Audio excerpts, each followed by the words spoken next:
마태복음 11장 16절에서 24절 말씀. 이 세대를 무엇으로 비유할까? 비유하건대 아이들이 장터에 앉아 제 동물을 불러 이르되 우리가 너희를 향하여 피리를 불어도 너희가 춤추지 않고 우리가 슬피 울어도 너희가 가슴을 치지 아니하였다 함과 같도다. 요한이 와서 먹지도 않고 마시지도 아니하며 그들이 말하기를 귀신이 들렸다 하더니 인자는 와서 먹고 마심에 말하기를 보라 먹기를 탐하고 포도주를 즐기는 사람이요 세리와 죄인의 친구로다 하니 지혜는 그 행한 일로 인하여 옳다함을 얻느니라.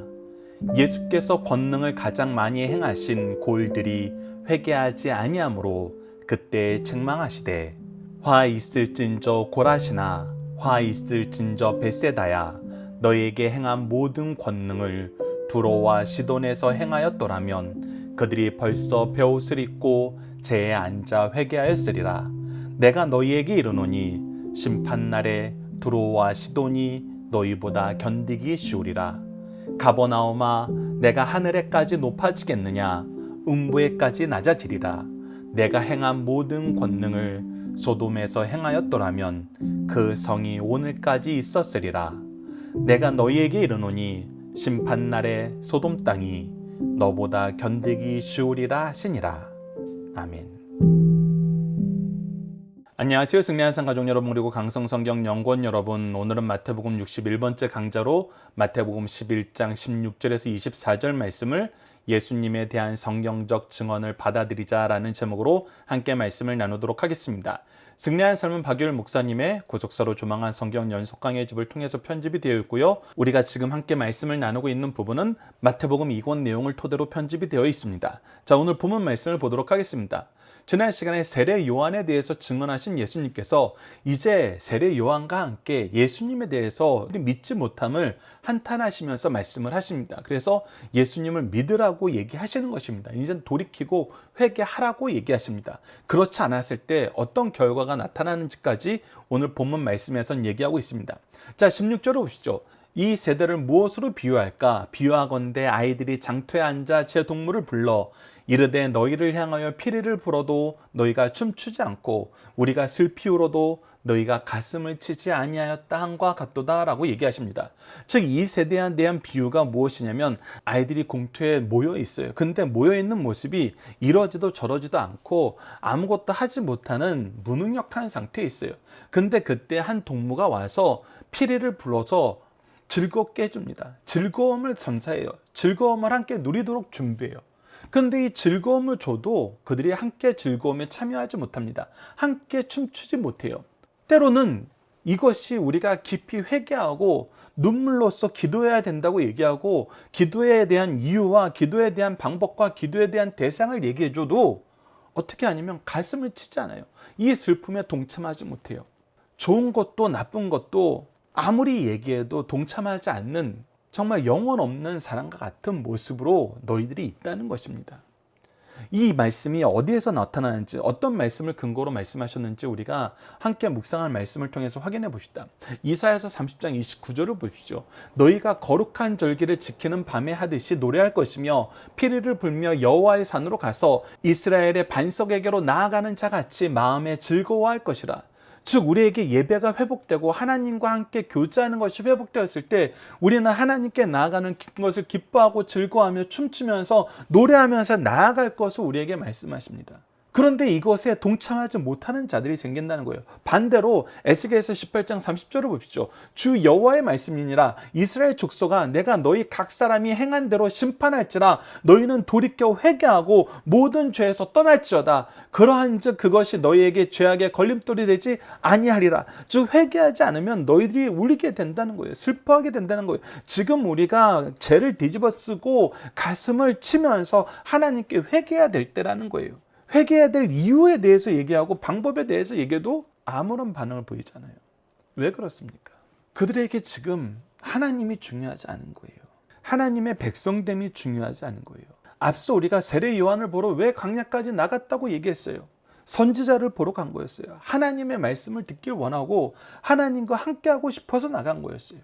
그런데 그 마음이 사라져 버리는 거예요. 그것이 없어져 버린 거예요. 그것이 지금 예수님에게 세례 요한에 어떻게 드러났습니까? 이것이 정말 너무나 안타까운 말씀이에요. 18절과 19절을 보시죠. 요한이 와서 먹지도 않고 마시지도 아니하며 요한은 광야에서 정말 검소한 생활을 했어요. 석청 메뚜기 떼를 먹으면서 지내고 세상에서 좋다는 거 하나도 누리지 않았어요. 누릴 수 있는 사람이 안 누렸기 때문에 더 큰 의미가 있었어요. 그리고 그가 하나님하고만 살고 하나님의 말씀을 전하는 일만 하면서 살았어요. 그래서 그가 선지자라는 것은 누구도 부인하지 않았어요. 그럴 때에도 어떤 사람이 있었어요. 요한이 저렇게 하는 것은 귀신 들려서 그런 거라고, 제정신이 아니어서 그런 거라고, 정신이 획가닥한 거라고 이렇게 얘기하는 사람들이 있었어요. 그러나 세례 요한은 무엇을 얘기했었습니까? 무엇을 전했어요? 회개하라, 천국에 가까우니라. 회개하지 않으면, 회개의 역사가 없으면 우리에게 믿음이 생기지 않아요. 예수님을 바로 보지 못해요. 예수님을 인정할 수가 없어요. 그래서 가슴 쳐야 될 때를 세례 요한은 얘기하면서 주님의 길을 예비했던 거예요. 반대로 예수님에 대해서는 어떻게 했습니까? 인자는 와서 먹고 마시며 말하기를, 세례 요한은 먹지 않은 것 때문에 귀신 들렸다 그러더니 인자는 와서 먹고 마시며 말하기를, 보라 먹기를 탐하고 포도주를 즐기는 사람이요 세리와 죄인의 친구로다 하니, 올해 예수님은 죄인들과 함께 그들과 교제하면서 그들에게 천국 복음을 전하고 있었어요. 그랬더니 뭐라 그래요? 오히려 탐욕이 많은 사람이다, 죄인들과 짝하는 사람이다라고 얘기하는 거예요. 그런데 예수님도 전했던 메시지는 무엇입니까? 우리가 마태복음 3장 2절 세례 요한의 메시지, 회개하라 천국이 가까웠느니라 하였느니라. 예수님의 메시지, 마태복음 4장 17절의 메시지, 이때부터 예수께서 비로소 전파하여 이르시되 회개하라 천국에 가까웠느니라 하시니라. 세례 요한이 회개를 통해서 예수님을 바라보게 했다면 예수님은 천국 잔치를 베푸시면서 신랑과 함께 지내는 것이 얼마나 행복한지를 깨닫게 하셨어요. 죄의 문제를 해결하는 거, 하나님의 은혜를 누리는 거, 생명을 향한 소망을 가지게 되는 거, 새 생명을 누리게 된 거. 즉 하나님이 베푸시는 것은 하나님의 일꾼들을 통해서 발견하려 하지 않고 어떻게든 그 일꾼들을 믿지 않을 이유만 계속 만들어내요. 그것이 바로 피리를 불어도 춤추지 않고 슬피 울어도 가슴 치지 않는 그런 아이들의 삶의 모습하고 동일하다는 거예요. 영혼이 살아있지 않아요. 그래서 첫 번째 문제를 봅시다. 세례 요한과 예수님의 선포가 동일한데 비난하는 자들은 무엇을 가지고 비난하였나요? 비난하는 방법은 끊임없이 우리와 다르다는 거예요. 우리와 다르네. 기준이 나예요. 그리고 회개하라 천국에 가까웠느니라도 우리가 죄인임을 깨닫게 하는 거였고, 세리와 죄인들의 친구로 지내는 것도 죄의 문제의 해결을 위한 거예요. 진단과 치료와 마찬가지예요. 회개가 진단이라면 치료는 예수 그리스도와 함께 하는 거예요. 그래서 이것은 다른 것이 아니에요. 근데 죄인들과 함께 했다고, 죄를 회개하라 그랬다고 비난한 거였어요. 이 얘기를 우리가 반대적인 상황을 고려해서 해석하면 무엇이 돼요? 우리는 죄인 아닌데, 우리는 거룩한 사람들인데, 죄인들이 죄를 인정하지 않는 정말 양심의 하인만진 모습, 바로 이것이 영혼이 죽은 자의 모습과도 같다는 것입니다. 이런 자들이 끊임없이 복음을 거절해요. 끊임없이 하나님의 은혜를 인정하지 않아요. 나 스스로 난 충분해라고 여기는 사람들 회개하지 않아요. 하나님을 인정하려 하지 않아요. 나 스스로 충분해 하는 것이 사실 얼마나 깨지기 쉬운 평가인지 본인들은 알고 있어요. 그래서 이 깨지기 쉬운 평가를 깨지지 않게 하려고 탐욕으로, 폭력으로, 비방으로 자기를 더 감싸는 거예요. 그러니 세례 요한에 대해서, 예수님에 대해서 이런 평가를 내리고 있고 이런 비방을 만들어낼 수 있는 거예요. 우리의 연약함을 고백하고 하나님께 무릎 꿇고 예수님과 함께하는 거, 이것이 복음의 핵심입니다. 우리가 가장 먼저 실행해야 될 가장 기본적인 태도와 자세예요. 그것을 지금 하지 않는 세대에 대해서, 하지 않는 사람들에 대해서 예수님께서는 다시 한번 경고하시는 것입니다. 자, 이제 19절 마지막 부분을 우리가 살펴보도록 하겠습니다. 지혜는 그 행한 일로 인하여 옳다함을 없느니라. 지금 이들은 끊임없이 예수님을 믿지 않을 이유, 세례 요한을 받아들이지 않을 이유, 하나님의 뜻을 거절할 이유들을 끊임없이 찾고 있어요. 근데 이것은 헛된 거예요. 이거는 지혜로운 게 아니에요. 사람들 참 특이해요. 하나님의 말씀을 아는 것이 지혜이고 하나님을 경외하는 것이 지혜인데 허탄한 자들, 영원히 죽은 자들은 이것을 안 믿어도 되는 이유를 만드는 걸 지혜라고 생각을 해요. 지금 이들이 보여주고 이들이 주장하는 지혜가 바로 그런 지혜들이잖아요. 세례 요한을 욕하고 예수님을 욕하고. 그런데 하나님은 뭐라고 얘기했어요? 지혜는 그 행한 일로 인하여 옳다함을 받느니라. 그들이 얘기하는 것이 무엇을 이루었냐는 거예요. 세례 요한과 예수님은 구속의 역사를 이루는데 쓰임받았고 구속의 역사로 완성하셨어요. 그러나 이들이 행한 것은 끊임없이 하나님을 거역하는 거였어요. 사람들로 하여금 예수님께 나아가는 걸 막는 것이었어요. 그래서 이것은 지혜가 아닙니다. 그래서 성경적인 지혜는 여러분들 우리가 말씀을 통해서 확인해 보겠습니다. 누가복음 7장 35절입니다. 지혜는 자기의 모든 자녀로 인하여 옳다함을 얻느니라. 즉 지혜는 그 다음 세대가 이 지혜를 통해서 참된 유익을 얻고 이 말씀이 옳다는 증리되게 돼요. 증거를 남기게 돼요. 고린도전서 1장 21절을 보시죠. 하나님의 지혜에 있어서는 이 세상이 자기 지혜로 하나님을 알지 못함으로 하나님께서 전도에 미련한 것으로 믿는 자들을 구원하시기를 기뻐하시느니라. 즉 세상의 지혜로는 하나님이 이해되지 않아요. 하나님을 받아들이지 못해요. 자기 기준을 가지고서는 예수님이 하는 것이, 세례 요한이 하는 것이 좋아 보이지 않아요. 현명해 보이지 않아요. 효율적인 것 같지 않아요. 그런데 그런 것으로는 도무지 하나님을 깨닫지 못해요. 그래서 하나님께서는 전도에 미련한 것, 하나님의 말씀을 전하는 것, 복음을 위해서 헌신하는 것으로 믿는 자들을 구원하심으로 하나님의 지혜가 무엇인지 알려줘요. 하나님의 역사가 어떻게 이루어지는지 알려줘요. 그래서 우리는 하나님의 지혜를 따라가는 사람이 돼야 돼요. 세상 지혜를 신봉해서는 안 돼요. 하나님의 지혜를 따라가세요. 그래서 디모데후서 3장 16절로 17절 우리가 성경을 통해서 이 과정을 끊임없이 반복해야 된다는 거예요. 모든 성경은 하나님의 감동으로 된 것으로 교훈하고 먼저 가르쳐야 돼요. 책망해야 돼요. 가르친 것을 기준으로 무엇이 잘못됐는지 우리가 확인시켜줘야 돼요. 그리고 바르게 해야 돼요. 잘못한 것에서 끝나면 안 돼요. 반드시 바르게 하도록 우리가 인도해줘야 돼요. 그리고 의로 교육하기에 유익하니 그것이 의의 역사임을 우리가 훈련시켜야 돼요. 의로 교육한다는 것은 의를 훈련시키는 거예요. 그래서 이것이 삶 속에서 계속 적용되도록 우리가 이끌고 그 삶의 영역을 확장시켜 나가는 거예요. 교회를 확장시켜 나가는 거예요. 그래서 이것이 무엇을 이루냐는 거예요. 이는 하나님의 사람으로 온전하게 하며, 그래서 하나님의 사람으로 온전하심을 입는 하나님의 은혜의 능력을 누리고 축복의 통로로서 이 세상을 살게 된다는 거예요. 모든 선한 일을 행할 능력을 갖추게 아니라, 즉 하나님이 기뻐하시는 모든 일을 행할 능력을 얻기에 합당한 사람이 된다는 거예요. 정말 구속사의 주인공들이 된다는 것입니다. 능력 있는 일꾼들이 된다는 것이에요. 이것을 성경은 우리에게 끊임없이 얘기해주고 있습니다. 하나님을 따르라. 예수 그리스도의 길을 가라. 우리가 이것을 기억하면서 말씀 안에서 나아가는 삶을 살았으면 합니다. 자, 두 번째 단락을 보도록 하겠습니다. 20절에서 24절입니다. 그래서 이 말씀, 이 은혜, 이 역사를 경험한 사람들이 그걸 받아들이지 않을 때 얼마나 심각한 것인지 얘기합니다. 20절을 보십시오.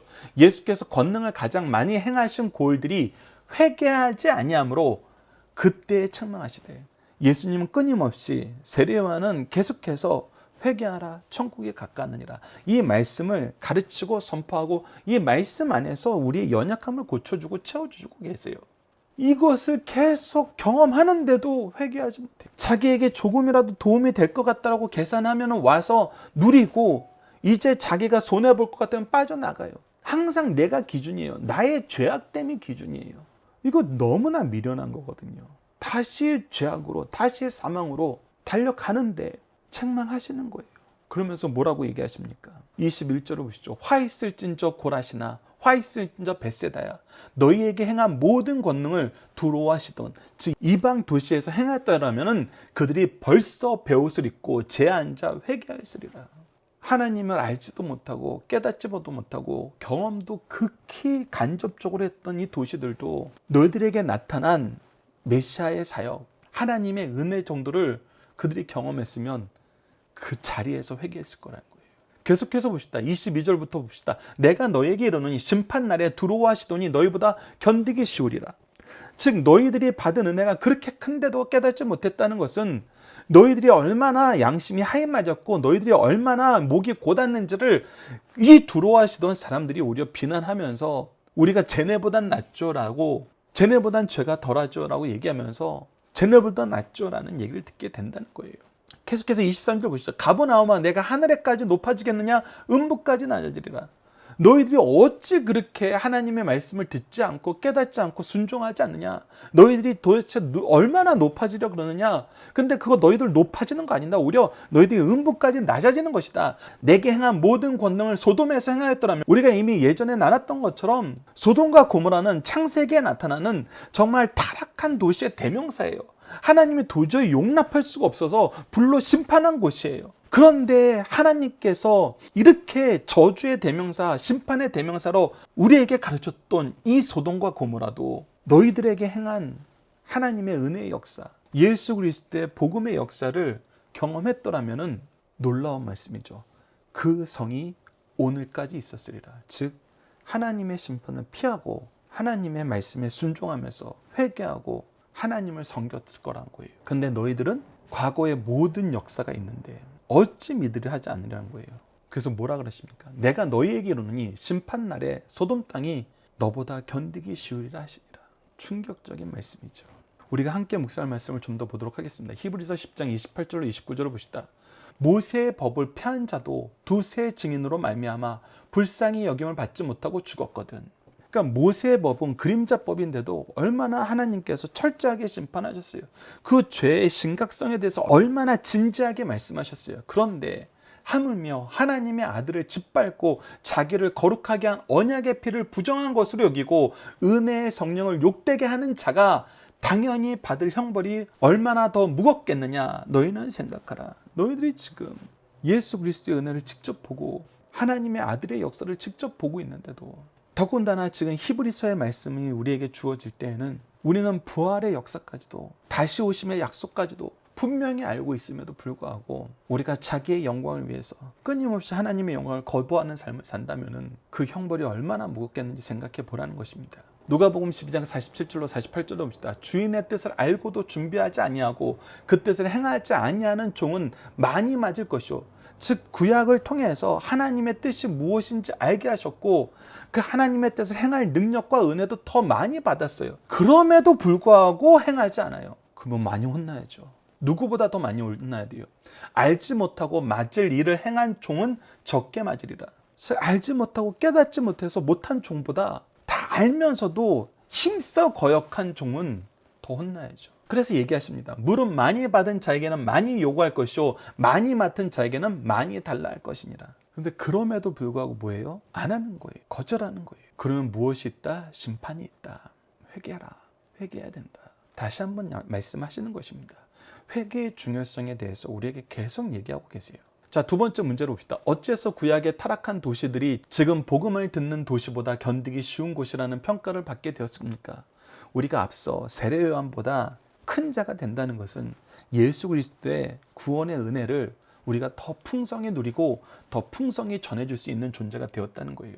그런데 이 풍성함을 가지고도 우리가 구약의 성도들보다 더 못한 삶, 더 타락한 삶, 더 열심히 거역하고 인정하지 않고 범죄로 달려가는 삶을 산다면 당연히 그 죄가, 그 벌이 더 클 수밖에 없다는 것입니다. 자, 이제 문답으로 나누는 중심사상을 하나씩 확인하는 시간을 갖도록 하겠습니다. 첫 번째부터 봅시다. 예수님은 지도층 인사들이 무엇에 무지함을 강하게 질책하십니까? 예수님께서는 당시 유대 지도층 인사들의 영적 무지와 무능력을 강력하게 성토하십니다. 그들은 요한의 회개의 세를 외칠 때에는 기쁨이 없다고 거부하였습니다. 예수께서 은혜와 복음을 전하자 엄한 규율이 없다고 거부했습니다. 그러면서 회개와 천국의 복음에 대해서는 관심이 없었습니다. 이 시대에도 지혜 있다는 자들이 말씀에 아무런 반응이 없습니다. 영적인 면이 너무 무지하고 무능하기 때문입니다. 우리 성도들은 이러한 악습을 담지 말고 참 진리 안에서 영적 지혜와 능력을 행하며 살 것을 가르쳐주고 있습니다. 두 번째, 참된 지혜자는 무엇을 통해서 알 수 있습니까? 복음에 대한 반응으로 알 수 있습니다. 자기 죄를 회개하고 중생의 경험이 없는 자들은 그 심령이 사악할 뿐 아니라 때로는 어떤 사건, 특히 영적인 사건에 매우 왜곡된 사고와 행동을 하게 됩니다. 예수님 시대의 참된 지혜는 요한을 통해 선포되고 예수님께서 성취하신 참된 진리를 받아들임으로써 알 수 있습니다. 어느 시대나 구약의 선지자를 통해 예고하시고 예수님께서 오셔서 성취하신 구원의 복음을 받아들일 수 있는 사람이 참된 지혜자입니다. 언제 어디서도 복음에 대한 바른 수용자가 참된 지혜자라는 사실을 우리에게 가르쳐주고 있습니다. 세 번째, 이스라엘 사람들은 무엇 때문에 구약의 징계를 받은 도시들보다 더 큰 징계의 대상이 되었습니까? 복음을 받기에 좋은 여건을 가진 것은 큰 축복이지만 거부하면 더 큰 저주가 된다는 것입니다. 복음을 전할 때 영접하는 사람과 거부하는 사람이 있습니다. 또 대다수가 영접하는 도시와 국가도 있고 대다수가 거부하는 도시와 국가도 있습니다. 복음을 받을 때 믿을 수 있는 좋은 조건, 환경은 큰 축복입니다. 그러나 이런 복된 환경에서 복음을 거부하는 자는 심판 때 더 엄한 심판을 받게 됩니다. 자, 이제 함께 훈련을 나누는 시간을 갖도록 하겠습니다. 암송 고백 결단 기도 훈련입니다. 우선 오늘 본문 말씀을 통한 암송은 11장 19절 후반절입니다. 지혜는 그 행한 일로 인하여 옳다함을 얻느니라. 아멘. 오늘 말씀을 통한 신앙 고백은 다음과 같습니다. 복을 주시기 위해 먼저 준비하신 모든 역사를 감사함으로 받으며 충성함으로 나누어 복음의 열매로 하나님의 뜻을 이루는 삶을 살게 하여 주소서. 자, 이제 함께 기도를 나눠 봅시다. 기도는 다음과 같이 5단계를 통해서 우리가 훈련하고 있습니다. 첫 번째는 구속의 역사에 나타난 하나님을 배우고 고백하는 것이고, 두 번째는 우리를 위해서 먼저 행하신 일을 감사하고, 세 번째는 하나님의 뜻을 따르지 못함을 회개하면서, 네 번째는 주님 뜻 이루는 데 쓰임 받도록 도우심을 간구하는 것입니다. 마지막으로는 구속을 이루신 예수님 이름으로 기도하는 것입니다. 오늘 본문 말씀을 통해서는 여러분들과 다음과 같이 기도를 나누고 싶습니다. 우리보다 먼저 사랑하시고 은혜를 계획하시고 능력을 주시기를 기뻐하시는 하나님, 그 어느 시대보다 예수님을 자유롭게 믿고 많은 말씀을 배우고 나눌 수 있는 복 주심을 감사합니다. 그럼에도 불구하고 그 어느 시대보다 예수님을 아는데 게으르고 무심하며 편협함을 용서하여 주소서. 다시 한번 말씀으로 돌아가고 예배를 회복하고 주신 복음의 사명을 통해 열매를 맺고 열매로 증명하는 삶을 살도록 도와주소서. 예수님 이름으로 기도드립니다. 아멘. 감사합니다.